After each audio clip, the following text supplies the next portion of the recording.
Hello guys, welcome to my channel.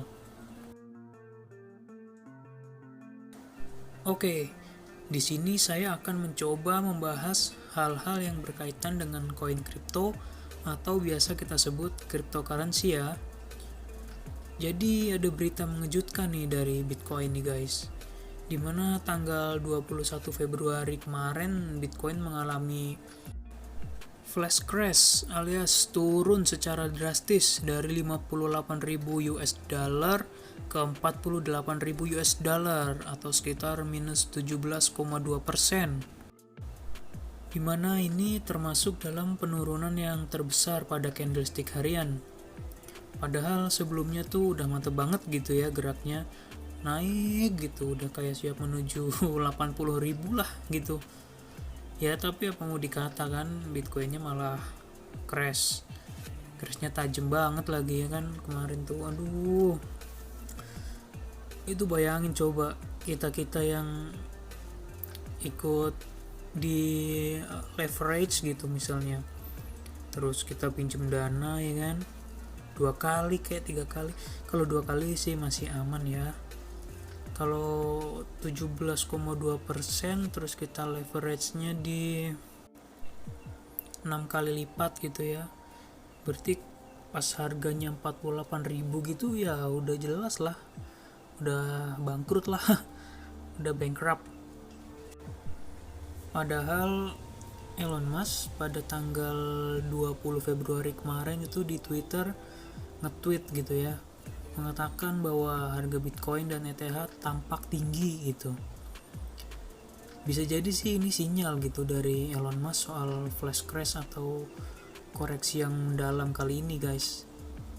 Kalau Elon Musk sampai saat ini belum menjual Bitcoin yang dia beli senilai 1,5 miliar US dollar pada 8 Februari kemarin, maka dia akan kehilangan lebih dari 200 juta dolar, 200 juta US dollar dalam flash crash ini. Sementara MicroStrategy yang memegang Bitcoin paling banyak dari perusahaan publik manapun akan turun lebih dari 330 juta dolar pada saat penurunan ini guys.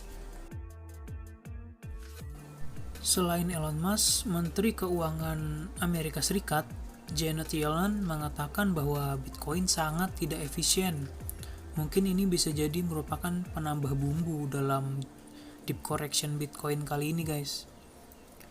Menteri Keuangan Janet Yellen mengkritik bahwa Bitcoin sangat tidak efisien dalam melakukan transaksi dan jumlah energi yang dikonsumsi dalam memproses transaksi tersebut sangat besar.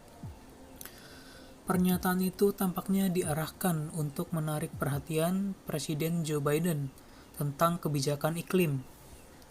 Biden telah menekankan penanganan perubahan iklim ke tingkat yang jauh lebih besar daripada pendahulunya, yaitu Donald Trump, yang menunjuk mantan Menteri Luar Negeri John Kerry sebagai utusan khusus Presiden untuk iklim. Tapi guys, menurut Nick Carter, transaksi bukanlah bagian yang menghabiskan banyak daya dari penambangan Bitcoin. Dalam jangka panjang, tidak masuk akal untuk membandingkan pengeluaran energi pada saat ini, kata dia gitu. Karena 18,6 juta dari total 21 juta keping Bitcoin telah dikeluarkan. Yang mana secara teori pengeluaran energi seharusnya turun seiring dengan waktu guys. Sementara itu, flash crash juga telah berdampak buruk pada pedagang margin. Pengguna Kraken menuntut ganti rugi karena mereka dilikuidasi massal yang disebabkan oleh ETH turun menjadi 700 dolar saja di Kraken. Sementara aset itu harganya masih sekitar 1.400 dolar di bursa lain, 2 kali lipat turunnya. Walaupun banyak pengguna di Kraken yang meminta ganti rugi gitu ya atas flash crash kemarin, tapi juga banyak juga gitu loh yang komen di Twitter yang menunjukkan bahwa bursa tidak akan mengembalikan uang kepada trader atas kerugian mereka. Ini parah sih kalau ini beneran terjadi. Soalnya kan ini nggak masuk akal gitu, di Kraken orang di bursa lain jelas-jelas nggak nyampe segitu parahnya gitu ya turun harganya. Harusnya sih ini jadi tanggung jawabnya Kraken sih untuk ngembaliin uangnya trader gitu ya guys, karena kan turunnya nggak seharusnya juga gitu, nggak seperti bursa-bursa lain.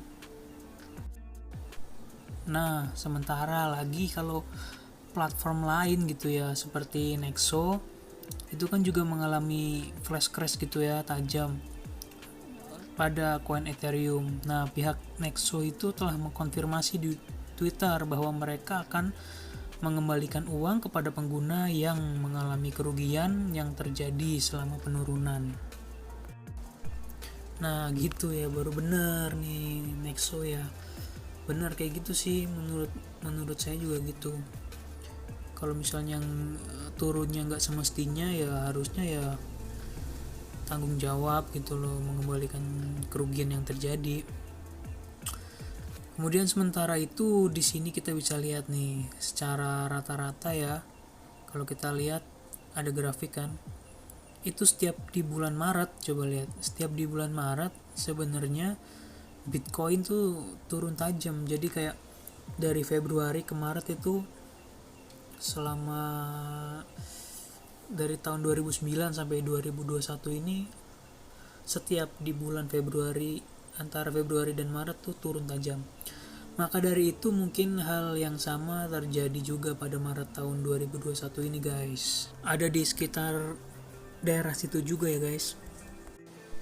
Terus nih yang jadi pertanyaan selanjutnya ya, kalau dilihat secara jangka pendek, kira-kira sampai harga berapa sih Bitcoin akan turun? Di sini kita bisa lihat ya, jika areanya antara 42.000 dan 44.000 tuh dia bisa bertahan nih harganya. Kemungkinan besar dia akan berlanjut naik ke 63.000 US dollar. Jadi kemungkinan besar supportnya itu ada di 42.000 sampai 44.000 ya. Karena kalau kita lihat dari support mingguannya, ya menurut saya sih secara long term gitu ya, kita tuh harus yakin kalau Bitcoin itu akan tetap naik gitu loh. Yang perlu kita tanamkan dalam mindset kita tuh adalah bahwa pasar tidak pernah naik dalam garis lurus, dan koreksi itu pasti terjadi. Apalagi kayak kemarin kan habis naik terus gitu, kayak kapan nih koreksi besarnya gitu loh ya. Itu ternyata kemarin itu tanggal 21 koreksi besar terjadi. Jadi istilahnya kayak ini dapat dianggap sebagai restart atau reset untuk pasar yang sedang kembali ke garis tren rata-ratanya. Oke lah, kalau gitu sekian dulu ya guys ya. Semoga yang saya sampaikan ini ada manfaatnya bagi kalian. Yang jelas kita harus tetap optimis melihat masa depan yang cerah. Asik. Terima kasih ya sudah menonton. Sampai jumpa di konten selanjutnya. Bye bye.